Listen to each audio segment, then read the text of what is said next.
رسول اللہ صلی اللہ علیہ وآلہ وسلم پر قرآن بھی اترا جس میں اس بات کو بیان کیا گیا کہ سیدنا نوح نے بھی دعا کی، رب اغفر لی ولوالدی ولمن دخل بیتی مؤمنا، اللہ مجھے معاف کر اور میرے والدین کو بھی معاف کر۔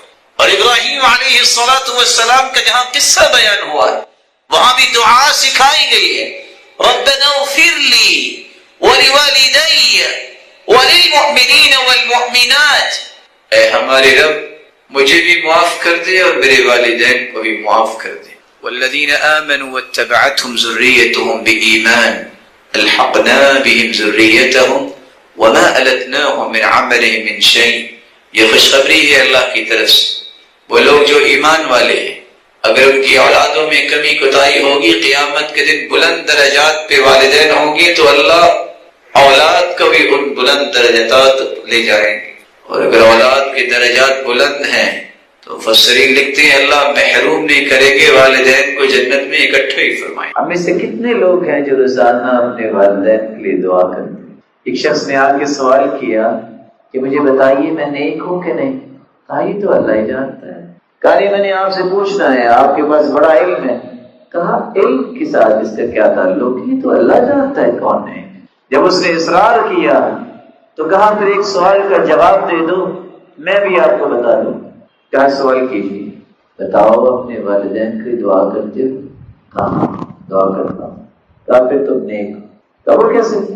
کہ رسول اللہ صلی اللہ علیہ وسلم نے فرمایا اذا مات ابن آدم انقطع عمله الا من ثلاث، من صدقة جاریہ او علم ينتفع به او ولد صالح يدعو له۔ انسان جب دنیا سے چلا جاتا ہے تین چیزیں باقی رہ جاتی ہیں، باقی سب اعمال منقطع ہو جاتے ہیں، صدقہ جاریہ اور جو علم چھوڑ گیا جس سے لوگ نفع لے رہے ہیں، اور نیک بچہ، نیک اولاد جو دعا کرتی ہے۔ نیک ہوتا ہی وہ ہے جو اپنے والدین کے لیے دعائیں کرتا ہے، نیک ہوتا ہی وہ ہے جو اپنے والدین کے لیے دعائیں کرتا ہے۔ سواء كانوا احیاء ام امواتا، ضروری نہیں کہ والدین فوت ہو جائیں تو تب دعائیں کریں، زندگی میں بھی دعائیں اور ان کے جانے کے بعد بھی دعائیں۔ نافرمان ہے وہ شخص جو اپنے والدین کے لیے دعائیں کرنے میں بھی بخل کرتا ہے۔ اس سے بڑی نیکی کیا ہے؟ کاش یہ عادت بنے جو نیک لوگوں کی عادت شاید آج بھی ہے، جب بھی رات کو آنکھ کھلے، سحری کو، فجر کو اٹھو، الحمدللہ الذی احیانا بعدما اماتنا والیہ النشور، الحمدللہ الذی رد علی روحی وعافانی فی جسدی وآذننی بذکری، سبحان اللہ والحمدللہ ولا الہ الا اللہ واللہ اکبر ولا حول ولا قوة الا باللہ، اللہم اغفر لی ولوالدی، اللہم اشفنی وأمی وأولادہا، اللہم اشفنی ولوالدی، یا اللہ مجھے بھی معاف فرما، میرے والدین کو بھی معاف فرما اور اس کی اولاد کو بھی معاف، اللہ مجھے بھی شفا دے، میرے والدین کو بھی شفا دے اور اس کی ساری اولاد کو بھی شفا دے۔ والدین کی دعا خاص کیجیے، اس سے بڑا کوئی بھی اپنے ساتھ احسان نہیں ہے کہ ہم اپنے والدین کو دعا۔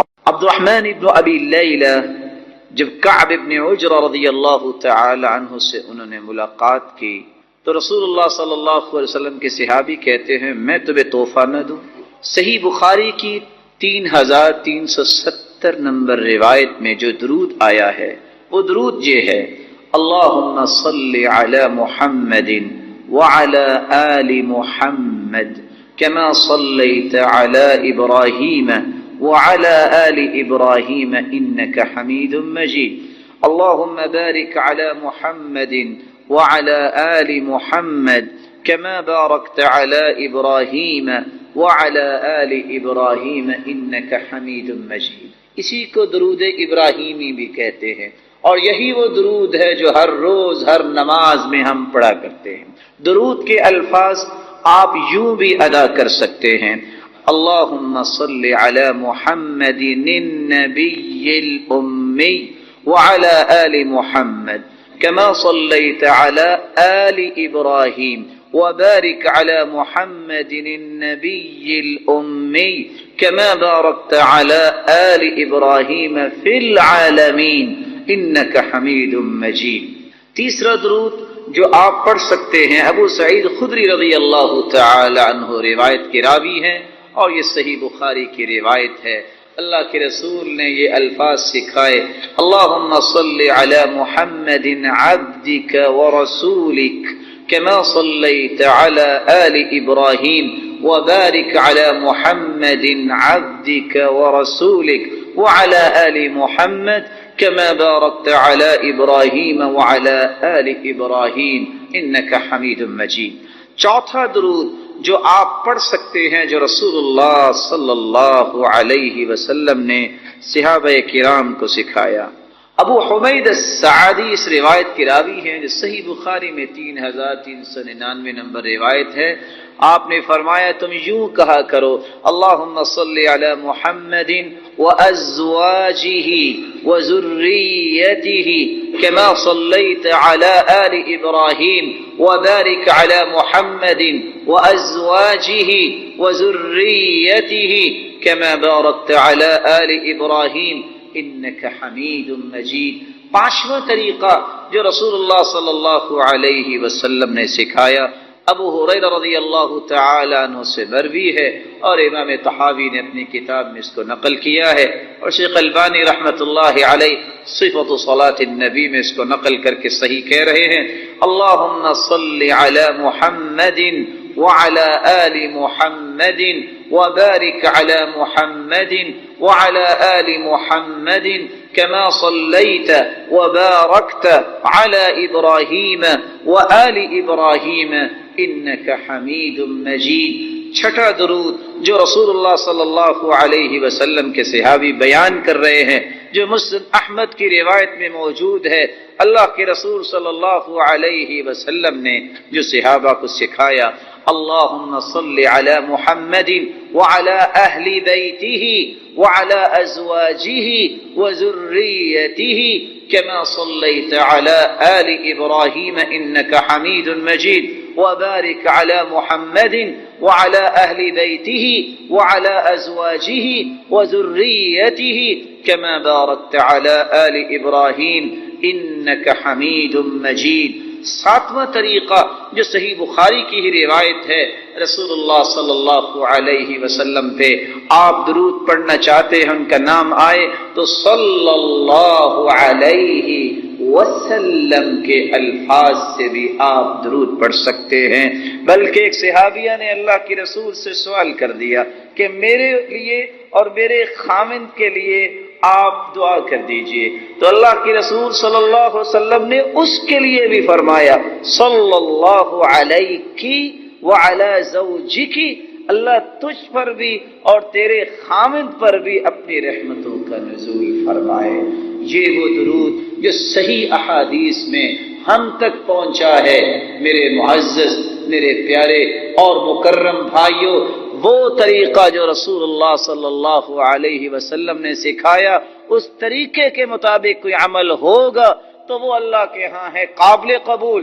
اگر ہم نے اپنی مرضی سے الفاظ زیادہ کر دیے، الفاظ کم کر دیے، بناوٹی چیزیں بنا لی، تو یاد رکھنا دنیا جہان کی خالص نیتیں جمع ہو جائیں، دنیا جہان کے اولیاء اصفیاء کا ایمان جمع ہو جائے اور کوئی ایک ایسی بات دین میں شامل کر دی جائے کہ ایسے بھی ہو سکتا ہے، تو یاد رکھنا یہ اللہ کے ہاں قابل قبول نہیں.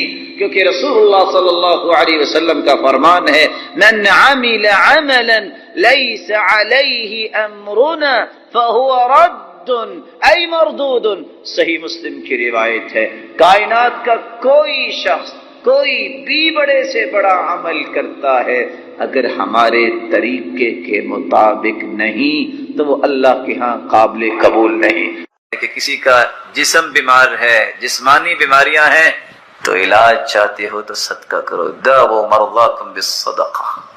ساتھی بیان کرتا ہے ماں جو ہے وہ قومے میں گئی ہوئی ہے، آفس میں ہے، کال آئی کہ جلدی سے پہنچو ہاسپٹل، جلدی سے لاک کیا، گاڑی میں بیٹھنے لگا تو ایک ٹوٹی ٹانگ والی بلی کو دیکھا، جلدی سے ایک بقالے پہ گیا، وہاں سے دودھ لیا، بلی کو دودھ پلایا، وہاں گیا، اس خوف سے گیا کہ کال آئی، یہ لگتا ہے کہ ماں اللہ کے سپرد ہوگی، لیکن وہاں جب گیا تو کمرے میں ماں نہیں ہے۔ پوچھا جی ماں کدھر؟ کہتے ہیں وہ تو دوسرے کمرے میں نعش میں منتقل ہوگی۔ کہا وہ کیسے؟ جب وہاں گیا تو وہ ماں جو قوم میں تھی وہ مسکرا رہی تھی۔ ماں کیا ہوا؟ کہتے بیٹا بس خواب آئی ہے کہ ٹوٹی ٹانگ والی بلی دعا کر رہی تھی کہ اس کو شفا دے دے، اللہ نے شفا دے دی۔ ساتھی کو کینسر ہو گیا، بیرون ملک رپورٹس لی گئی، کہتے ہیں بس واپس نہیں جا سکتے، یہ آخری مرحلہ ہے۔ کہا نہیں میں اپنے بچوں کو ملنے جاؤں گا، یہ نہیں ہو سکتا۔ واپس آیا، گزر رہا تھا، گوشت والے کے پاس دیکھا ایک عورت بوڑھی اماں چند ٹکڑے اٹھا رہی ہے۔ پوچھا آپ کیا کر رہی ہو؟ میری ماں۔ کہتی بیٹا سال کے بعد اپنے بچوں کو گوشت کھلاتی ہوں، سال گزر گیا ابھی تک گوشت نہیں کھلا سکی، تو کچھ ٹکڑے اکٹھے کر رہی ہوں، شاید کوئی بات بن جائے۔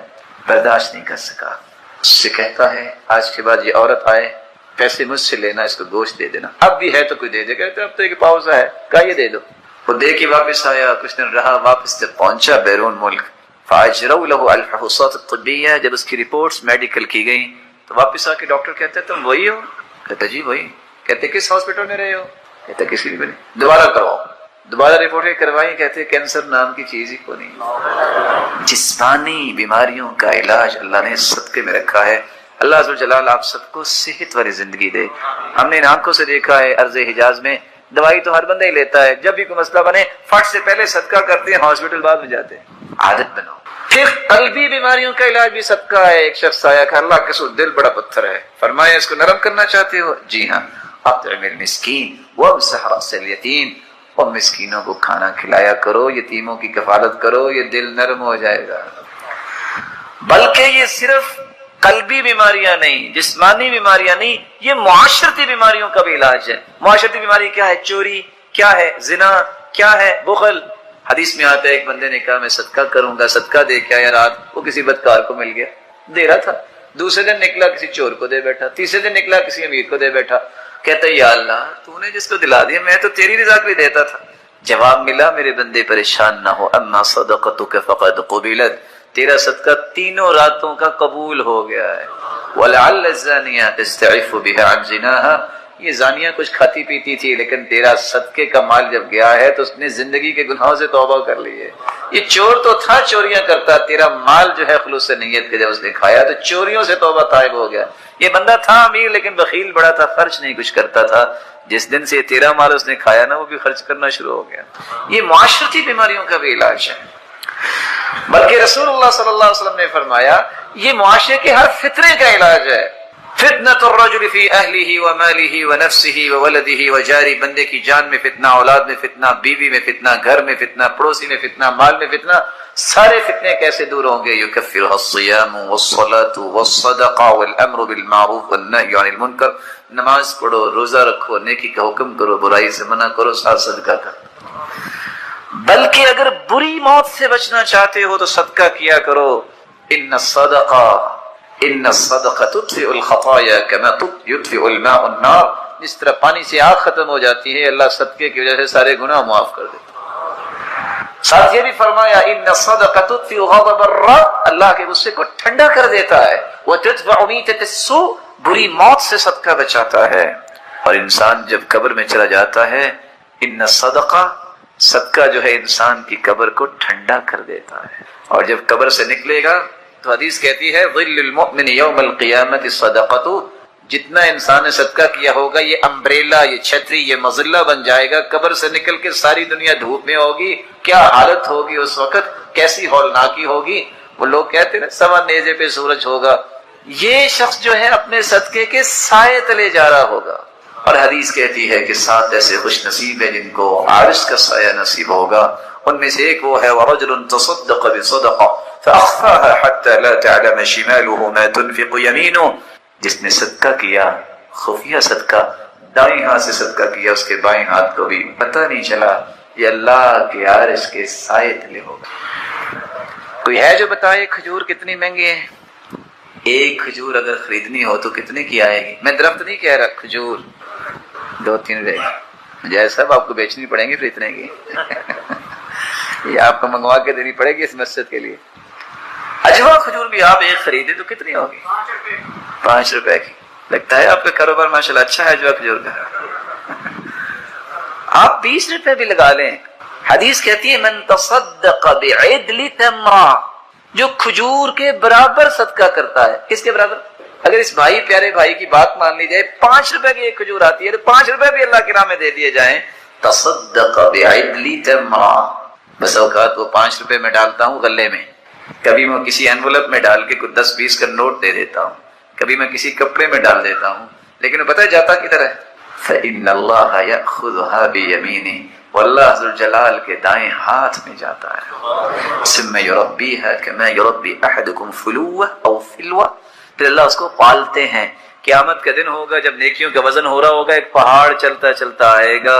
پوچھے گا بندہ یا ربی ما ھذا انا عارف اعمالی، اللہ یہ پہاڑ نیکیوں کا کہاں سے آ گیا؟ میں نے تو ایسا کوئی عمل نہیں کیا. اللہ فرمائیں گے میرے بندے کھجور جتنے صدقے کو میں نے پال پال کے نیکیوں کا پہاڑ بنا دیا. یہ پہاڑ کتنے کا ہے؟ آج 20 روپے کا اتنا سرما نہیں آتا، یہ نیکیوں کا پہاڑ 20 روپے میں مل رہا ہے. بلکہ اس کو بھی آدھا کرو، کھجور اس کو بھی آدھا کرو تو پھر کتنا کیا ہے؟ اتقوا النار ولو بشق تمرہ. آگ سے بچو خواہ کھجور کا ایک ٹکڑا ہی دینا پڑے. یعنی بسا اوقات انسان آدھی کھجور یہ چوتھا حصہ بھی دیتا ہے تو اللہ اس کے بدلے میں اسے جہنم سے آزاد کر